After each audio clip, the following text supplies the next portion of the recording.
안녕하세요 여러분, 세상 들어보기입니다. 예, 오늘은 24년 1월 13일이고 토요일입니다. 자, 오랜만에 국방론 편곡지로 하나 골랐고요. 자, 데모 사진에서 보신 우리 이제 장갑차 K 보병 수송 장갑차 또는 뭐 보병 전투 장갑차 K21의 차체에다가 위에 105mm 포탑을 얹은 이런 형태, 또 화력 지원형 장갑차 이렇게 이제 분류되기도 하는데, 이게 이제 모델은 계속 뭐 업체 제한, 근데 이런 업체 제한이 있었다는 것은 군에서도 계속 고민을 한다는 거죠. 아, 필요할 것 같은데 한번 생각해 봅시다. 뭐 이 정도.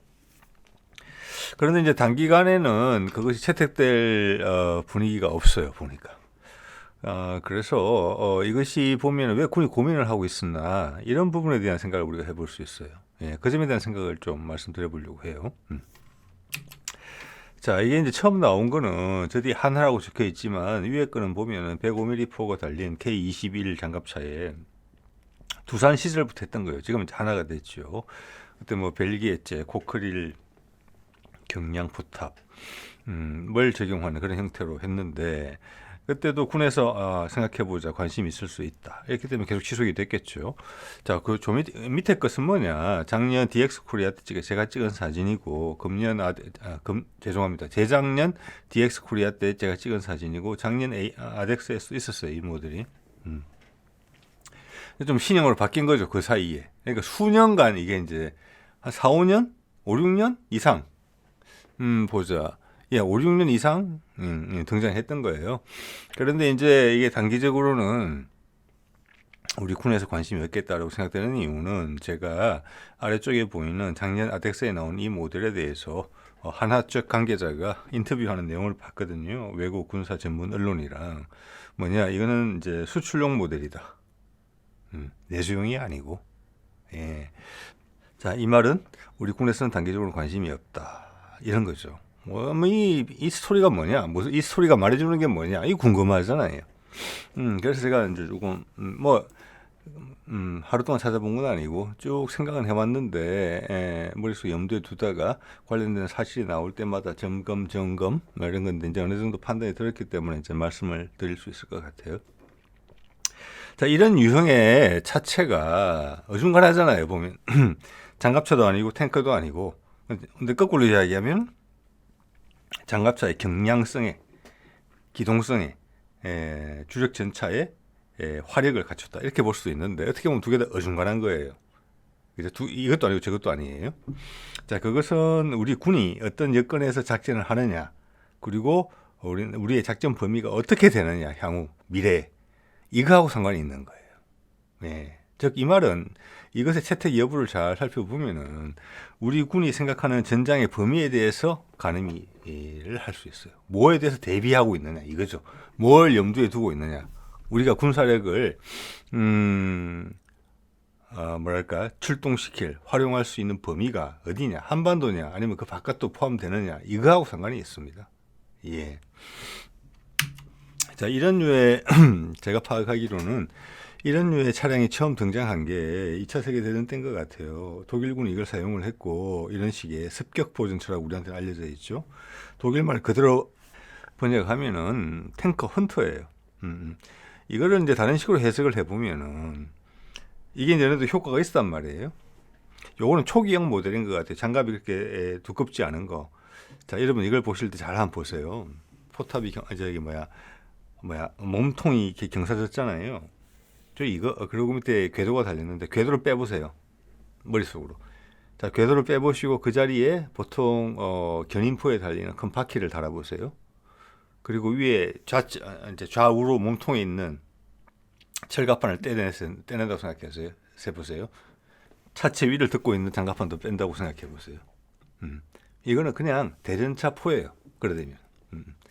그래서 독일군이 이걸 했을 때는 기동력을 가진, 어느 정도 운용병의 안전도 보장이 되는 자주형 대전차 포로서 이걸 만든 거예요. 물론 뒤에 가면 이제 철갑도 두꺼워지고 여러 가지 개선형이 나오면서 그렇게 바뀌었습니다만, 그게 그 출발점이에요. 그리고 저렴하다, 이거죠. 그래서 기동성이 부여되면은 견인포보다 훨씬 낫다는 거예요. 그렇지만 이제 주력 전차가 아니기 때문에 그만큼의 장갑이 아니고 또 사각이 많죠. 이거는 좌우로 이런 부분이 약하고 이제 포를 쉽게 조준할 수 있는 부분이 또 아래 위로의 각도도 약하죠.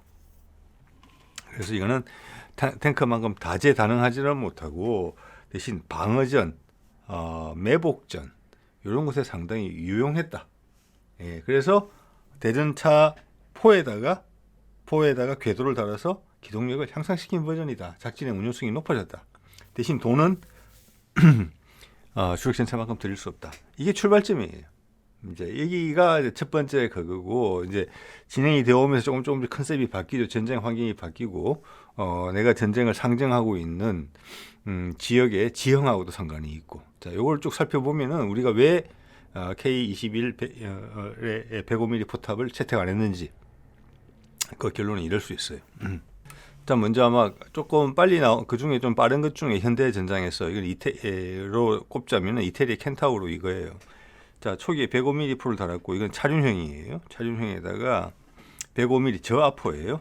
저하포를 달았고 자, 여기서 이제 저하포라는 말씀을 한번 드려보면 저하포에 관련해서 말씀을 드려보면 저하포는 이게 이제 차체 중량이나 서스펜션이 포의 충격을 다 받아들이기에는 부족하기 때문에 발사 충격을 줄인 거예요. 그러면 같은 구경에 같은 105mm의 고아포보다 저아포의 반대말이 고아포란 말이에요. 고아포만큼은 파워가 없다. 관통력이라는 면에서 대전차포를 전제로 했을 때 그렇게 생각할 수 있어요. 그렇지만 없는 것보다는 골백번 낫다 이거죠. 그래서 이 이태리의 켄타우로는 제가 보기에는 2차 세계대전 당시에 궤도가 달린 대전차포의 컨셉을 이은 거예요. 현대판으로. 그래서 처음에 105mm로 했다가 105mm 이제 전 세계 주력 전차들이 세대를 이제 옮아가면서 방어력이 좋아지니까 결국은 120mm까지 나왔어요. 역시 저하포로. 그래서 여러 한계를 다 이야기해 주는 거예요. 이런 건 아마 중량이 20톤에서 25톤 사이일 거예요. 이거 바퀴잖아요. 충격을 못 이겨내는 거죠. 그렇지만 상대방이 전차는 잡을 수 있어야 된다. 전차랑 맞짱을 뜨지는 못하지만 이태리전에 여기에 해안으로 상륙해오는 적들을 요지에서 지형 지물을 잘 이용해서 방어선을 잘 구축하면은 그리고 선제적으로 타격을 하면 피해를 줄 수 있다. 이런 컨셉으로 이제 나온 건데 이런 대전차 무기라는 개념이거든요. 이거 켄타우로까지는 제가 봐서는. 그래서 이게 이제 현대 전장에서 이런 부분이 많이 사라진 게 뭐냐? 지금은 대전차 미사일이 나왔단 말이에요. 이거는 그때 1980년대 말이나 90년대 초에 배치된 거예요. 생산되기 시작했단 말이에요. 그때는 대전차 미사일이 서방권에서 활성화가 좀 되기 전이에요. 근데 지금은 이게 대전차 미사일로 다 등장을 했기 때문에 단순 대전차 무기로서 이걸 쓰기에는 안 맞다. 이런 이제 판단을 해볼 수 있는 거예요. 그렇지만 이런 모델들은 계속 나오고 있거든요. 왜? 전장의 수요가 계속 바뀌고 지역마다 달라지기 때문에 그런 거예요. 자, 이거는 어떤 전장에서 내가 존재하는 내 군을 활용할 것인가, 내 육군을 활용할 것인가를 잘 보여주는 사례예요. 다 같은 사례예요. 우리가 생각했던 K21, 105랑 다 같아요. 자, 위에 거는 사브라라고 불리는데 필리핀이 이스라엘과 공동 개발했는데 이스라엘 엘비사가 관여된 것으로 돼 있어요. 그래서 이제 필리핀이 그걸 많이 샀어요. 주력 전차급으로 많이 샀어요. 자, 필리핀은 섬나라죠. 그리고 반군하고 늘 치열한 전투를 벌이는 곳이에요. 그리고 반군이 있는 지역으로 가다 보면 밀림 지역이고 습지고 도로도 없고 막 이래요. 그래서 그런 곳에서는 큰 전차는 필요 없다. 왜? 상대방이 전차가 없으니까. 상대방이 기껏 해봤자 가지고 있는 것은 RPG 정도다. 그죠? 오히려 무거우면 무거울수록 또 필리핀은 섬이 많잖아요. 이동도 어렵다. 어차피 뭐 항공기로 이동할 건 아니지만 이동도 어렵다. 중량이 무거우면 강 같은데 기존의 다리를 건너가기도 어렵다. 자, 그래서 가벼워야 된다. 그렇지만 이것을 차륜형으로 하기에는 지형이 너무 험하다. 그래서 궤도형으로 간다. 상대방은 RPG밖에 갖고 있지 않으니까 장갑은 얇아도 된다. 그래서 한 30에서 35톤 정도인 중전차 내지는 경전차로 간다. 화력은 센 걸로 한다. 상대방을 압도할 수 있을 만큼. 자, 적이 어떤 것이냐? 어떤 적을 내가 주로 상대할 것이냐? 게릴라다. 그리고 반군 세력이다. 독립을 꾀하는. 필리핀 입장에서 보면 그렇고, 그들 반군 세력 입장에서 보면 그들은 독립군이죠. 예. 거기에는 이런 전차가 딱이다. 여기에 뭐 우리 K2 전차 같은 거, 뭐 에이브람 전차 같은 거 이런 거 필요 없다. 비싸기만 하고 가격이 또 큰 부분이겠죠. 이거면 충분하다. 그래서 이걸 선택을 했다. 자, 이것이 현대 경전차, 중전차의 목적이에요. 여기는 대전차라는 개념이 사라졌어요. 그렇지만 모양은 좀 전에 보여드렸던 이태리의 켄타우로랑 비슷해요. 형상도 비슷하고 성능도 비슷해요. 급이. 그렇지만 목적은 전혀 다르다. 이렇게 그렇기 때문에 이런 차량들이 살아남았다. 자, 그 밑에 거는 하리마우라고 인도네시아하고 터키하고 공동 개발한 거예요. 다른 나라의 특히 인도네시아도 자기의 자국에 방산 산업을 육성하고 싶어 해요. 그래서 항상 기술 이전하고 현지 생산을 요구를 하지만 다른 나라에서 응해주는 데가 별로 없어요. 기술 선진국에서. 그 중에 응해준 데가 터키예요. 그래서 터키랑 공동 개발한 거예요. 이름이 하리마우고 이게 터키의 이름은 또 있는데 제가 봐서는 이 하리마우의 주요 전장은 인도네시아예요. 왜? 인도네시아는 되게 필리핀이랑 작전 여건이 비슷하거든요. 그래서 이게 이제 터키 이름도 있는데 카플란이라고 이것도 호랑이라는 이름이에요. 하리마우도 호랑이라는 이름이고. 이 전차에 스펙은 거의 비슷해요. 사브라랑 위에 그림이랑 똑같아요. 필리핀이랑 반군들 많죠. 섬 많죠. 이동이 쉬워야 되죠. 도로 여건 안 좋죠. 그래서 궤도형이어야 되죠. 상대방 반군이니까 주로 경무장이고 기껏 해봤자 14.5mm 기관포 그다음 RPG란 말이에요. 그 정도 상대하기에는 주력전차 필요 없다. 값만 비싸고 이걸 선택한 거예요. 이렇게 살아남은 거예요. 자, 이것은 지형적인 여건이 크다고 봐야 돼요. 그리고 자기들하고 같은 급의 적을 상정하지 않은 상태예요. 거기에 이런 용도를 쓴다. 우리하고는 다르죠. 맞죠? 우리하고는 다른 여건이에요. 또 다른 부분은 뭐냐? 수송이라는 부분이 있어요. 수송이라는 부분이 국토가 엄청나게 넓은 나라들. 뭐 넓으니까 미개발지도 많겠죠. 자, 위에 거부터 볼까요? 자, 스프루트 자주포라고 러시아에서는 아예 지금 탱커 헌터라고 이름을 붙였어요. 그냥 아까 앞서 보여드렸던 2차 세계대전 때에 습격포 전차랑 똑같은 개념으로 쓴다는 거예요. 이거는 방호력은 그냥 뭐 14.5mm도 안 될 거예요. 7.61mm 정도 막아주면 된다. 즉 이건 내가 먼저 발견하고 때리는 거다. 그런데 18톤밖에 안 돼. 18톤밖에 무게가. 그래도 왜냐면 이건 포탑도 있고 포도 있고 이렇기 때문에 우리 K808도 저 정도 무게인데 그거보다 장갑이 훨씬 얇다고 봐야 돼요. 이거는. 그래서 14.5mm 못 막을 것 같아요. 제가 보기에. 자, 그럼 누가 쓰느냐? 이거라도 있으면 감지덕지다. 포가 있는 게 어디냐? 화력이 무조건 중요하다. 다른 방호력은 다 희생하더라도 화력만 있으면 너무 좋겠다. 이런 군에 쓴다는 거예요. 러시아에서. 어디냐? 공수부대에서 쓴다는 겁니다. 자, 이거는 수송성에 따른 선택이에요. 포도 125mm 저반동포를 썼어요. 이거는 제가 봐서는 이런 생각이에요. 어차피 고압포를 쓸 수는 없어요. 저압포를 쓸 수밖에 없는데 저압포 중에 실을 수 있는 가장 큰 구경을 실었고 이거는 가장 근접전에서 상대방을 만나야지만 쓸 수 있는 거예요. 내가 발각 먼저 대고 하면 끝이에요. 상대방한테. 상대방이 주력 전차라면. 핵심은 뭐냐? 공중 투입이 당연히 수송기로 실어져 나가죠. 러시아만 해도 60톤이 넘는 수송 역량을 가진 수송기가 있어요. 그래서 이건 18톤이에요. 이거는 18톤을 맞춘 이유는 뭐냐? 이거는 수송기에 들어가는 정도가 아니라 좀 작은 수송기로도 러시아는 광활한 영토가 있잖아요. 예를 들어서 시베리아 같은데 공항도 없어요. 활주로도 비포장 활주로도 없어요. 어떻게 하느냐? 하늘에서 낙하산 매달아서 던진다는 거예요. 그게 가능하려니까 18톤이 된 거예요. 이건 러시아적 환경을 적용한 거예요. 자, 여기서 희생된 거는 방호력이다. 그렇지만 그 멀리 오지에 떨어진 주로 공수부대겠죠. 거기는 그들 입장에서는 이 150mm, 125mm 포가 너무나 소중한 거죠. 자, 그런 정도로 쓰는 것이고 밑에 중국도 비슷해요. 영토가 넓죠. 외곽으로 가면은 미개발지죠. 자, 거기에 활용할 수 있게 경전차를 새로 개발했죠. 15식. 이거 뭐 얼마나 장갑판을 덧대느냐 모듈형으로 된 거. 따라서 30에서 35톤인데 중국의 판단은 이거예요. 30에서 35톤이니까 이거는 러시아처럼 하늘에서 낙하산 매달아서 던지지는 못해요. 이거는 두 러시아와 중국 사이에 전술적인 선택의 차이라고 보셔야 됩니다. 이거는 활주로가 있어야 돼요. 활주로가. 자, 그런 면에서 보면은 수송기는 두 개씩 들어가는 거니까. 거기도 60톤 이상 실을 수 있는 수송기 있잖아요. 자, 이거는 그 도로 여건이나 국토의 여건이 러시아가 더 살벌하다. 이런 것과 상관이 있다고 저는 봅니다. 예. 자, 이게 대형 수송기 60톤급에는 2대가 들어가죠, 경전차. 목적은 마찬가지예요. 저 멀리 예를 들어서 뭐 신장 미구르 지역이나 인도와 접경 지역 이런 곳에는 험해요, 지형이. 그래서 차륜형은 아니다, 그런 곳은. 그래서 무조건 궤도가 돼야 된다. 그건 러시아도 마찬가지예요. 러시아 같은 경우는 수륙 양용까지 돼요. 왜? 시베리아는 영구 동토 지역이에요.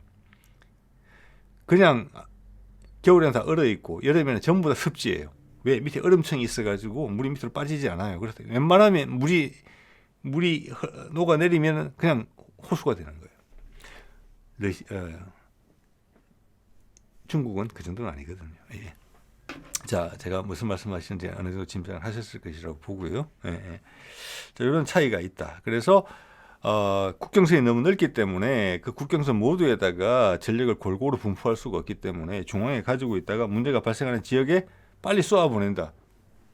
대형 수송기를 통해서. 자, 그런 목적에 부합하는 것들이에요.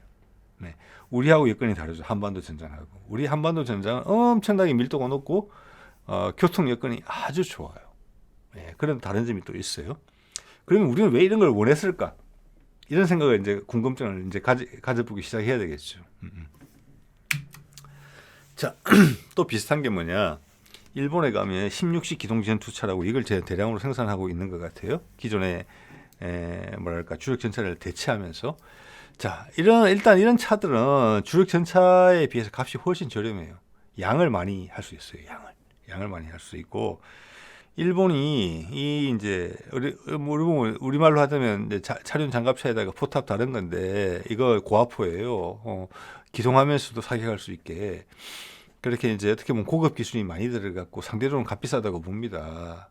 뭐 일본 기준으로 싸겠지만 전 세계 기준으로 보면 비싼 장갑차예요. 그러면 이런 기능을 넣은 이유는 뭐냐면은 일본이 이 선택을 할 때는 주력 전차를 이 장갑차로 대체한다는 개념이 들었기 때문에 기존 주력 전차가 상대할 수 있는 적을 방어력은 아니지만 공격력이라는 측면에서는 이 장갑차가 해줘야 되기 때문에 그렇게 된 거예요. 네, 그러면서 양도 늘려야 되겠다. 자, 일본은 열도로서 섬나라가 많죠. 네, 근데 그 모든 섬에 장갑 차량을 주력 전차를 배치할 수 없잖아요. 그런 면에서는 중국이랑 러시아랑 비슷해요. 그래서 그들이 새로 개발한 30톤급 수송기에다가 실어 나를 수 있는 전차 대용을 찾은 거예요. 빨리 보낸다. 자, 그리고 열도가 아래위로 길죠. 비행기로 가지 않는 경우에는 기존 도로망, 일본 도로망 잘 돼 있기 때문에 도로망을 이용해서 빨리 기동한다. 자, 근데 그들의 이런 이제 전술적 선택이 그들이 생각하는 적이 지금 소련, 러시아 아니면 중국이거든요.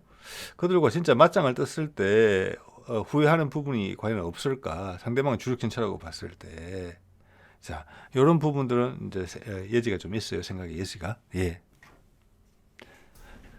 자, 러시아도 그렇고 중국도 그렇고 그들 상륙 전력을 보면은 초기에는 이제 이런 16식과 맞짱을 뜰 수 있는 장갑차들이 이제 올라오죠. 그렇지만 교두보가 확보되고 나면은 그 다음부터는 이제 주력 전차들이 올라올 거란 말이에요. 근데 이제 일본은 가진 게 이게 다다. 제한된 섬에서 국지적인 전투를 한다고 했을 때 이것만 가지고 다 해결이 되겠느냐 이런 생각은 좀 들어요. 자, 그 밑에 보면 중국은 다양한 무기를 가지고 있어요. 차륜형에다가 이렇게 105mm 포탑을 장착한 것도 있어요. 예. 자, 이거는 뭐냐? 중국 중앙군에서 멀리 보낼 때 예를 들어서 성 기준으로, 그래서 만주나 뭐 저 멀리 수송기를 이용하지 않을 정도의 거리다. 도로망이 괜찮다. 그런 경우에는 이런 차륜형을 보낸다. 예. 뭐 이런 개념을 적용시킨 게 아닌가, 기동 타격 부대로서. 그래서 기동 타격 부대가 두 가지 정도 있는 게 아닌가 싶어요. 그 있으면 뭐라고 그러나요? 군부라고 그러나요? 이게 큰 지역별로 이렇게 부대의 그 구조가. 그래서 아주 먼 거리는 화물기를 이용해서 가고, 가까운 거리에, 중국 입장에서는 가까운 거리지만 우리 입장에서 봐서 상당히 먼 거리, 거기에는 이런 이제 화력이 필요하니까, 거기에는 차륜 장갑 수록한다. 이런 컨셉을 이원화시킨 게 아닌가, 이런 생각이 좀 들거든요. 자, 우리도 이거 보면 K8, 이것도 뭐 아이디어가 나와서 한번 해보자 해서 했던 것 같은데, K808 기반의 105mm 저반동포예요, 이거는. 자, 여기서 이제 우리가 하나 느끼는 거는 뭐냐면은, 아까도 말했지만 무게나 서스펜션 때문에 차륜형 장갑차에다가 105mm 고압포를 장착하기는 쉽지 않다는 걸 느낄 수 있어요. 가격 부담을 너무 높이지 않는 선에서는. 그래서 아까 일본의 16식 차륜형 105mm는 상당히 돈이 많이 들었을 거다, 이런 생각이 들어요. 차륜형인데 105mm 고압포를 달았거든요. 고압포를 달았고 이동 중에도 발사가 가능하다. 근데 이런 저반동포는 선택이 좀 제약이 있을 거라는 생각이 들어요. 왜냐하면은 우리가 105mm 고압포를 선택하면, 즉 우리가 K21105 같은 경우에, 그래 되면은 포탄을 우리가 이제 K1 전차를 많이 보유하고 있잖아요. 그렇기 때문에 앞으로도 오랫동안 보유할 것이고, 그 105mm 탄을 그대로 쓸 수 있어요. 호환성이 있어요. 그런데 이게 저반동포로 가게 되면은 아마 포탄이 달라질 겁니다. 그러면 신규로 새로운 것을 만들어내고 제작을 해야 돼요. 그래서 일단은 선호도가 높지 않았다, 이거는. 그렇지만 이런 생각도 한번 해보자가 왜 나왔을까? 그런데 고가의 무기 체계를 만들 수는 없기 때문에 105mm 저반동포로 했다는 거예요. 왜 이런 고민을 했을까? 그거는 뭐냐? 지난 정부에서 했던, 지금도 뭐 그런 기준이 있겠죠. 해병대를 뭐라고 불렀습니까? 전략기동군이라고 불렀어요. 국가전략기동군이라고 불렀어요. 그리고 산악전을 전문으로 하는 산악여단을 만들었어요. 동부전선에 기존 사단을 간편하면서 산악 전문 부대를 만들었어요. 그 산악 전문 부대는 꼭 강원도 산악에만 전문화된 것이 아니라고 봅니다. 그래서 해외 파병 같은 거 할 때 약간 특수임무적인 부분은 우리가 특전단이 있지만, 정규군이 들어갔다 했을 때, 어느 정도 규모가 있는 전투를 한다고 했을 때 외국에 우리가 파견할 수 있는 부대는 해병대 내지는 산악여단이 아닌가, 이런 생각이 들어요. 자, 그런 것을 급파한다 했을 때, 즉 우리가 아까 러시아나 중국 같은 입장이 되는 거예요. 그런 걸 상정을 했다는 겁니다. 그렇기 때문에 이런 아이디어들이 나왔다는 것이고, K21, 105mm, 105mm에도 아이디어가 나왔다는 거예요. 고민을 많이 했다는 거예요. 선택을 지금 안 했지만 아직까지는. 그런 신속 기동군을 파견할 때 거기는 포병이 따라갈 수가 없잖아요. 당장 들어가야 되는데 하루 이틀 만에. 그래서 그 화력 지원용으로, 이래 되면 목적이 러시아랑 중국이랑 똑같아지는 거예요. 그래서 이런 것을 고민을 했던 거예요. 없는 것보다는 훨씬 나으니까. 심지어 적 전차마저 상대할 수 있으니까. 기갑 장비마저. 이것은 뭐냐? 우리가 대형 수송기의 도입을 진지하게 고민했었다는 거예요. 그리고 우리의 작전 범위가 한반도에 국한되지 않았다는 것을 생각하는 거예요. 우리 미래 전장에 대해서. 자, 이런 것은 우리 해군이 가지고자 하는 항모, 그것과 상관이 정확하게 있어요. 그죠? 그래서 미국의 인도태평양 전략에 있어서 미국의 군사력의 한 축을 우리가 담당해 주겠다라고 하는 미국과의 새로운 동맹관계 설정. 자, 그에 반대급부로 한반도에 있어서의 어떤 새로운 시도, 중국의 고립, 이런 것들이 그림이 그려졌고, 그런 게 지난 이제 문재인 정부에서 미국과 북한의 종전선을 가운데 중재하면서 우리가 군사력을 키운 큰 목적이다. 북한의 군사력도 온전하게 쓸 수 있다. 미국의 편에 서서. 그 정도 제안을 했기 때문에 거기에는 러시아가 편을 들어주지 않을 수가 없다. 한반도 소통이 되면 가장 큰 혜택을 보는 것은 러시아이기도 하니까. 일본은 엄청나게 싫어했겠죠. 그 상황에 대해서. 그래서 아베가 우리한테 시비를 걸어서 무역 전쟁을 했다. 무역 공격이죠. 그에도 불구하고 트럼프가 깊은 관심을 보여서 김정을 두 번, 세 번 만나기도 했고 바이든도 종전선언의 코앞에까지 두 번, 세 번 갔었다. 그래서 우리의 군사력은 확장적인 부분이 분명히 있었다. 그래서 윤석열 정부 들어와서 항공모함을 폐지하려고 했다. 왜? 일본이 싫어하니까 그것을 없애버리면서 그냥 F-35 미국의 군산복합체한테 아웅해주는 그 선물을 주는 비용으로 쓰려고 했는데 미국이 압박을 다시 넣었다. 그래서 다시금 중형 항모가 살아났다. 자, 이런 와중에 있어요. 그 와중에서 이런 게 고민이 됐다는 거예요. 그래서 이것은 대형 수송기랑 반드시 같이 가는 컨셉이다. 지금 대형 수송기가 일단 엠브레로 낙찰이 됐기 때문에 지금은 필요 없다. 그렇지만 우리가 대형 수송기를 언젠가 가지게 될 거다. 가지게 되면 이건 금방 살아난다. 뭐 기본 기술은 다 가지고 있고 차체도 다 있으니까 이렇게 저는 보고 있습니다. 예. 자, 그게 아니면 다른 군에서 쓰는 방식으로 이걸 쓰려면 화력 지원용으로 쓴다. 괜찮을 것 같잖아요. 그러면 기존의 보병 사단에서 이걸 써야 돼요. 예. 기존의 장갑차들 옆에 이런 것도 하나씩 있으면 좋잖아요. 그런 생각 해볼 수 있는데 꼼꼼히 따져보면은 우리 보병 사단은 이런 차량을 굳이 돈 들여서 따로 개발할 만큼 화력이 약하지가 않아요. 자, 볼까요? 현궁 대전차 미사일이 이런 거 지금 7, 8년 고민하는 사이에 국산화됐단 말이에요. 뭐 성능도 괜찮아요. 관통력도 900mm가 넘어요. 뭐 1m 정도 된다는 거죠. 이거는 대대급 대전차 미사일이에요. 이거 국산화됐기 때문에 확 푸는데 아무 문제가 없어요. 저렴하게. 자, 그다음 이제 4단에서 여단급으로 전장의 중심이 옮겨갔단 말이에요. 2단급 전투단이. 그러면서 기존의 105mm 포를 차륜형 자주포로 바꾸면서 여단급에 확충됐어요. 즉 여단급에 우리말로 하면 우리 군의 각 제대에 화력이 엄청나게 세졌어요. 예. 자, 이 105mm의 차륜형 자주포가 됐죠. 그냥 차륜형만 아니죠, 이게. 이거는 이제 좌표만 주면은 자동 방열이 되는 그런 부분이 있죠. 그리고 기동성을 최대 극대화했기 때문에 생존성이 좋아졌어요. 그리고 이걸 시가전 같은 경우에는 직사로 쓸 수도 있어요. 건물에 구멍을 뚫는 정도로 쓸 수 있어요. 그래 이미 이제 훈련하고 있는 모습들이 보인단 말이에요. 즉 이것은 대대급이나 예단급에서 이만큼 화력이 세진 거예요. 우리나라는 보병 사단이 휴전선을 꽉 채울 정도로 많잖아요. 네. 자, 그리고 보병 사단에 속한 모든 예단들이 항상 100%로 전투를 할 건 아닐 거예요. 이런 화력은 어떤 특정 예단에 집중시킬 수도 있어요. 집중시켜줄 수도 있어요. 사단급 기준에서. 사단 포병 예단이 있잖아요.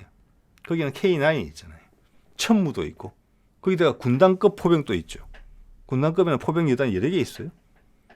네. 거기다가 어떤 특정한 예단이 돌파작전을 수행한다, 중요한 작전을 수행한다 하면은 사단급 K9, 군단급의 K9 더하기 천무 이런 친구들이 다 개입될 수 있단 말이에요. 거기다가 헬기 전력까지 있고. 자, 그렇기 때문에 따로 포병 전력이 필요 없다. 우리의 사단의 여단의 화력은 엄청나다. 이렇게 확인이 돼요. 자, 여기서 단순 화력 지원용으로 추가의 차량이 필요하다? 필요 없다는 거예요. 제가 봤을 때. 그래서 기존에 있는 K808 장갑차 같은 것도 향후 업그레이드가 되게 되면은 30mm 포나 40mm 포를 장착할 거예요. 거기다가 현궁 대전차 미사일이 붙을 거 아니에요. 그거면 흘러넘친다는 거예요. 왜? 부가적으로 이런 게 다 있으니까. 대대급에도 이런 정도 화력을 갖추고 있으니까.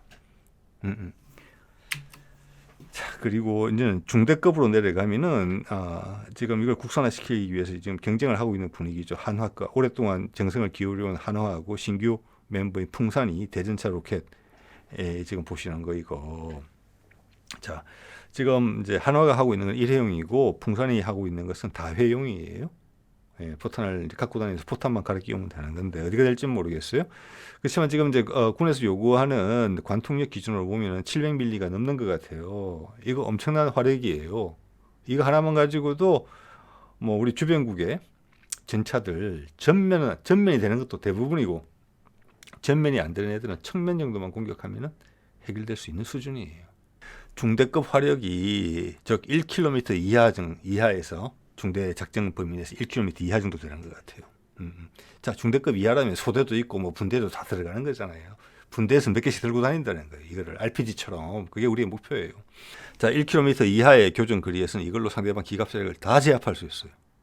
직사로. 움직이는 무표도 공격할 수 있어요. 탄두를 바꿈으로 해서 저기 벙커도 공격할 수 있어요. 대인 탄두로도 쓸 수 있어요. 그 정도 준비 안 한다면 저는 거짓말이라고 생각합니다. 그리고 사거리 2.5km 정도까지 가면은 대대급으로 가게 되면 현궁이 그걸 해줘요. 그리고 그 사이에는 지금 80mm 박격포, 뭐 4.2인치 박격포 이런 것들이 같이 또 어울려진단 말이에요.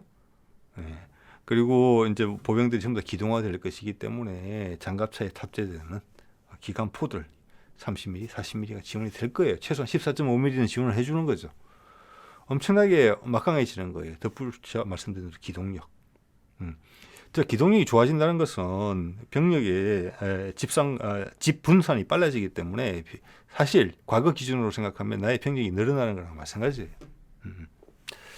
자, 그동안 빈틈으로 남았던 여단급 대전차 무기. 지금 여단급에서는 105mm 있거든요. 아까 차륜형 자주포. 그것만 해도 상당한 10km잖아요, 사거리가. 그거 있지만 대전차 무기라는 면에서 봤을 때 지금 보시고 있는 것은 청검 미사일이에요. 청검 8km짜리 사거리 가진 유선 유도 미사일이죠. 스파이크급. 우리 헬기인 LAH용으로 개발된 거잖아요. 수련에도 들어가겠죠. 마리너 공격형 이런데 그 12발들이에요. 이거 된 것 같아요. 거의. 외국 인터뷰를 제가 봤거든요. 이게 여단급 무기예요. 여단급 대전차 무기예요. 자, 이것은 사거리 8km고 이거는 이 자체로도 EOIR 시스템을 쭉 뽑아가지고 하늘로 이렇게 안테나처럼 뽑아서 볼 수도 있지만 이미 뭐 중대급부터 배치되기 시작할 드론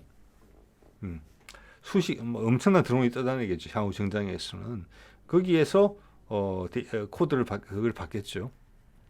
좌표를. 이거는 안전한 곳에서 발사할 수 있어요. 사거리 8km에서 정확하게 사격이 가능하죠. 자, 이렇게 되면은 이런 것들이 말해주는 게 뭐냐면은 우리 육군 사단이 한반도 내에서 전장을 지배하는 데 있어가지고 장갑차 차체에 굳이 105mm 포탑을 얹을 이유가 없구나.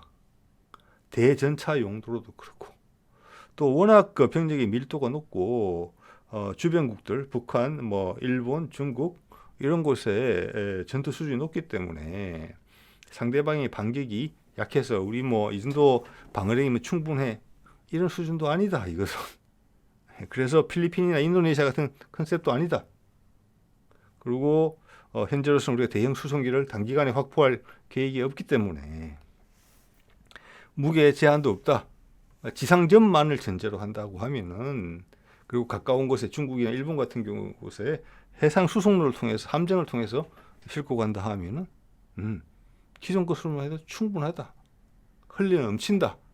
우리 이 육군 사단의 보병 사단의 화력은. 거기다가 이제 시가전이나 이런 통로를 통해서 가장 핵심적인 거는 이거죠. 우리는 장갑차에 105mm를 왜 올리냐 따로 돈 들여서 기존의 K1 전차가 흘러 넘치는데 우리 전차 보유도수가 2,000대가 넘습니다, 여러분. 네. 보병 사단에는 보면 사단 기갑 대대가 있어요. 대충 계산을 해보면 기갑 대대 내에 40대 이상의 전차가 있고 K1 전차 계속 개량되고 있죠. K1, E1, 뭐 E2 이런 식으로. 그래서 시가전 전용으로 될 것 같고 장갑이 증가되고 무게가 늘어남에 따라서 엔진은 지금 출력이 높은 걸 이미 개발해 놨잖아요. 그리고 능동 방호 시스템 다 장착될 겁니다. RCW에서 특히 시가전용으로 먼저 개발될 거예요. 저격수에 많이 노출이 되기 때문에. 자, 그래서 어떤 여단이 전투에 임하고 다른 여단은 대기를 한다고 했을 때 사단 기갑대대에 40대 이상의 전차가 바로 투입될 수 있어요. 거기에. 굳이 장갑차에다가 105mm 얹을 이유가 없다는 거예요. 아까 직접적인 대전차 무기들도 중대 단위에서 여단 단위까지 다 있는 마당에 거기다가 사단 단위로 올라가면 뭐가 있습니까, 여러분? 사단급 무인기, 군단급 무인기가 등장을 하고 그들은 다 무장을 하고 있어요. 하늘에서 대전차 무기로. 이미 여러 개 여러 겹으로 겹쳐요. 자, 거기다가 특정 사단이 전투가 심각해진다 그러면 군단 기갑여단이 도와줄 수 있어요. 그 기갑여단에는 90에서 130대의 전차가 있어요. 그래서 아주 중요한 전투가 있다면은 우리는 거기에 한 150대 남짓한 전차를 바로 투입할 수가 있어요. 자, 이렇기 때문에 계속 고민만 하던 것이 채택이 안 된다. K21-105. 저 K21-105를 우리가 고민했던 이유는 뭐냐? 해외 파병이다. 장거리 전력 투사다. 그 목적으로 고민을 했던 거지 우리 지상전용으로 고민을 했던 건 아니다. 이런 결론에 도달할 수 있습니다. 네. 자, 또 하나 알 수 있는 것이 우리 이제 미래에 대해서 향후 차륜형 장갑차 차세대 위에 건 로템이고 밑에는 향후 K21 대체품이죠. 한화 건데 둘 다 포를 장착한 버전이 대표 모델이 아니에요. 어떻게 보면 당연하죠. 다른 화력이 많으니까. 여기에는 40mm CTA4 포면 충분하다. 거기다가 즉 벙커를 만나게 되면은 대전차 미사일로 한다. 대전차 미사일은 다 보유될 거거든요. 그 컨셉이면 충분하다는 거예요. 네. 자, 밑에도 마찬가지죠. 네. 그렇기 때문에 다시 한번 확인하게 되는 거예요. 향후 20, 30년을 이렇게 간다는 거잖아요. 그럼 탱크 만나면 어쩔 건데? 예? 그거는 좀 전에 쭉 설명드린 그런 부분들이 해결을 해낸다는 거예요. 이런 장갑차에서 가장 효율적인 것은 40mm 포의 대전차 미사일 정도 실는 것이 제일 낫다. 이런 결론을 우리 도달했다는 거죠. 그래서 향후 우리가 대형 수송기를 보유한다. 60톤급 이상의 우리가 개발하든지 해외에서 도입한다는 이야기가 나온다면은 그때 그것은 우리의 전략적 방향이 많이 달라지는 거다. 그래서 공군 대형 수송기 60톤급 이상을 보유한다는 것과 이제 오늘 말씀드리는 K21에다가 105mm 포탑을 장치한 그런 차량들 내지는 차륜형에다가 105mm 포탑을 장착한 그런 화력 지원용 장갑차들은 상호 연동이 되어 있다. 두 개나 같이 가는 패키지로 되어 있는 것이다. 그래서 지금 일단 선택을 아직까지 못 받고 있는 경우는 못 받고 있는 이유는 우리가 이런 60톤급 대형 수송기 보유를 계속 원해왔고 만지작거리고 있었다. 10년 이상. 그렇지만 뜻을 이루지 못했다. 이렇게 생각하시면 돼요. 예. 자, 그리고 그래서 만약 우리가 대형 수송기를 보유하겠다 라고 언급이 된다고 했을 때는 그때는 다시 여러 상황이 바뀌어져 있는 것이다. 즉, 그걸 보유가 된다 그러면 우리는 그 기동 타격군을 지원할 화력 지원용 장갑차용 105mm 포가 필요하게 될 것이다.